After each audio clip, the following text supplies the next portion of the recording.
what was left over was this tiny little piece. Almost looking like a matchstick.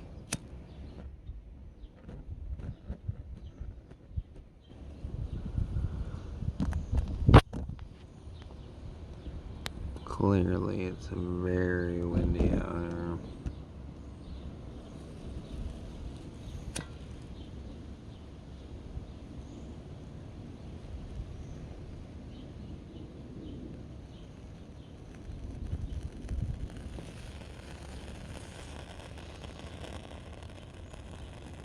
Again, it's sizzling, but it's burning at a rapid rate.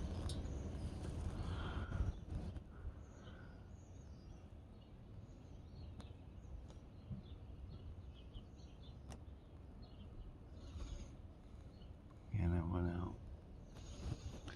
I'm not sure what this chemical is or what the compound it makes, but it's good if you have dry kindling, but other than that, it's not a good